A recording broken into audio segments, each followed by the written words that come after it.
This is a quick video tutorial on the use of the eCourt bundle and some of the functionality that it has, as well as a bit of a tutorial on how to download and access that bundle via CryptShare. Now, we have made a series of these videos relating to different platforms or devices such as Windows and the iPad, and this tutorial relates to that of an Apple Mac or MacBook Pro. Now, you will have received a password from the court, which would have been via a secure email, alternatively via mobile text. Once you have that, you want to go to your emails, where you will find an email which resembles something along the following lines. What this email does is that it contains a link which you're to access, or use rather to access to recover the court bundle. So what you need to do is, when you have the email, is click on the link, and that link takes you through to a secure area where you need to input the password that you were given.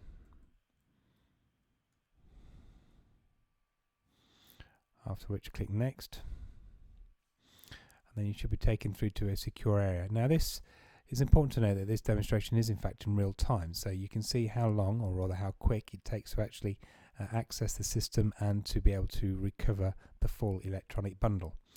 Now, this screen, there's two boxes: one, download all files, and the second one, download files individually.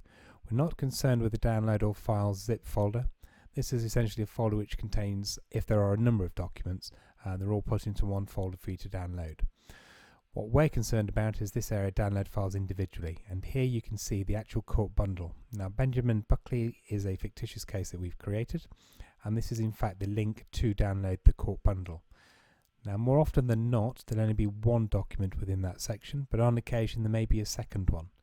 That second one is in fact an index, and the reason that we have an index in there is because if a party wishes to rely on paper in court rather than digital media, they're able to print the bundle, as well as having a document they can print which they can use as an index. If you are using the bundle electronically, then there's no need to have a separate index, because the electronic bundle of itself is in fact the index. So what you need to do is you need to highlight on the document, click on it. As you can see up here, that is downloading. Again, it shouldn't take too long. The length of or how long it will take to download will be dependent upon the speed of your broadband, and in this case it's a 61.3 megabyte bundle, so it's taking about 30-40 seconds to download.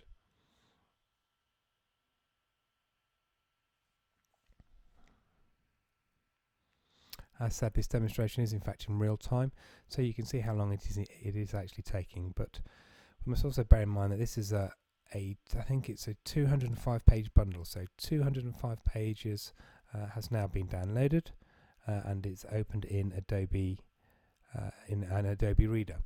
If you don't have Adobe Reader installed on your machine, you can go to the Adobe website where you can download and install the Adobe Reader.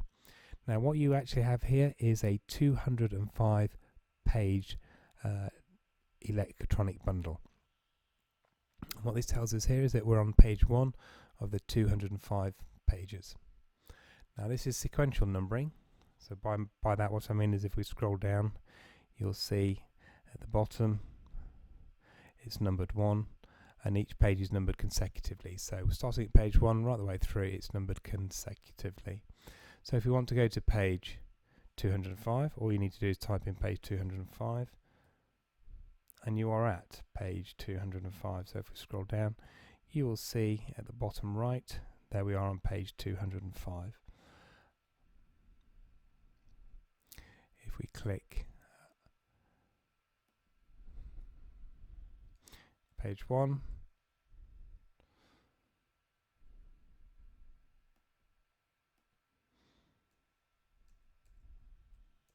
we are returned to page 1. In addition, we also have the thumbnails on the left hand side, so if you click on that, you can see how each page is numbered consecutively, 1 right the way through, and you can scroll through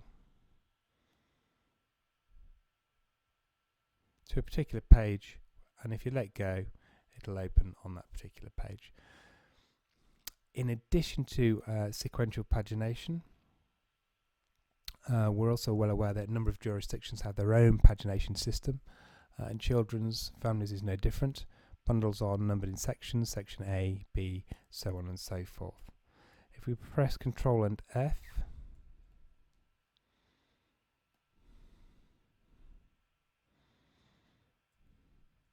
Command, that's the CMD button and F button, it brings up this dialog box. I think it's a Control and F button if you're using a Windows-based product, but because this is Apple, it's Command and F. Now what you can do in here is if you want to look for a particular document in a section, you put in the section letter. In this case we could say section A. You want to insert dash and page 10 for example. Hit return. Close the box. You'll see that here that we're now taking immediately to page A10. If we hit the command button again and F, try that again, we can go through to B-10. You'll see that once again we're immediately taken through to B10. If I just scroll down, you'll also note that the B10 document, if we scroll down, is in fact on page 26. So the continuous pagination is page 26. If I just scroll up, please bear with me, it is slightly sensitive.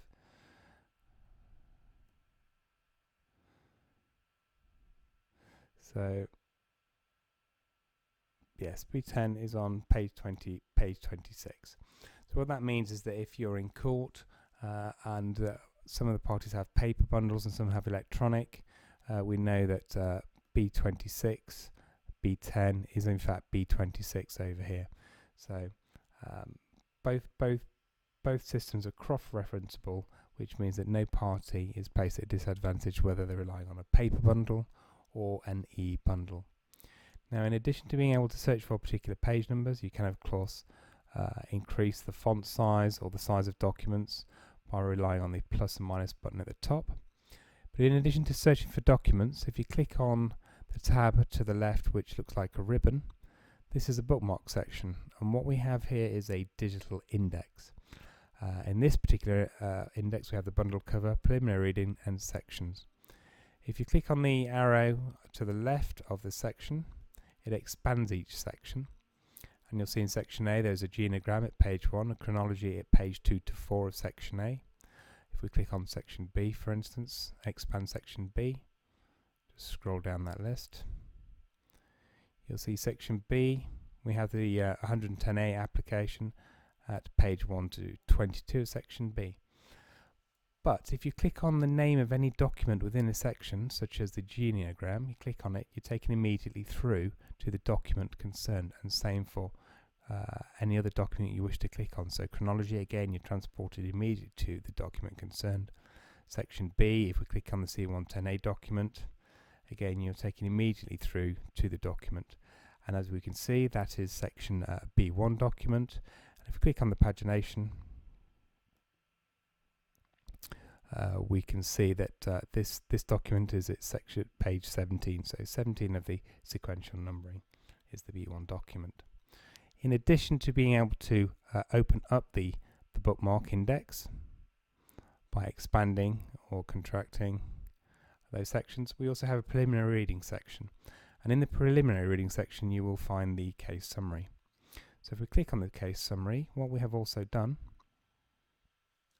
if I just scroll through, sorry, if I just go back to the case summary, I do apologise. So we're on the case summary.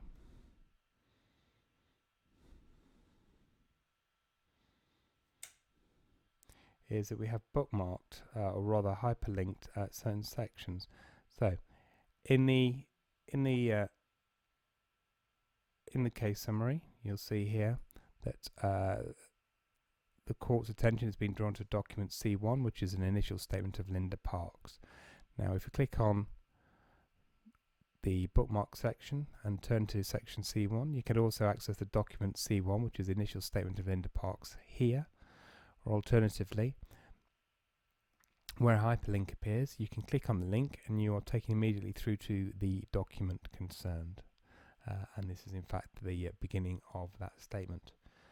In addition, we have at the end of each document that you referred to inserted a back button.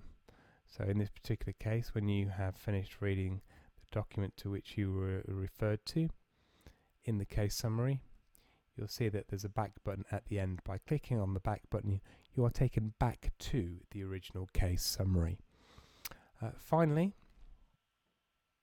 just turning to section H, we're also examining the embedding of video within a bundle as well. So if there is a police interview, for instance, rather than having separate discs, we are able to add that into the bundle in its own section.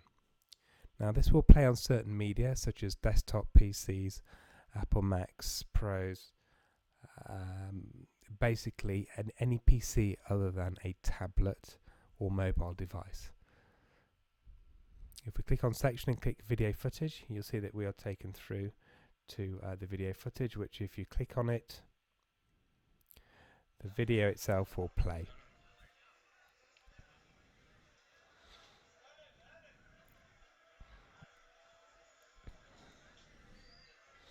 If I just pause that, that's pause. So you'll see that, so right again, rather than having separate discs, we're now able to embed video footage within a bundle. So the e-bundle itself is a neat package which contains all of the documents as well as video footage. That is just a brief overview of some of the functionality that you'll find with the eCourt bundle. We certainly hope that you will appreciate that it is more time efficient as an electronic bundle than wading through paper. And as I said, that's just an overview of some of the functionality that it has. So thank you for watching, and I hope you've enjoyed the demonstration as to some of the functionality that the bundle has. Thank you very much.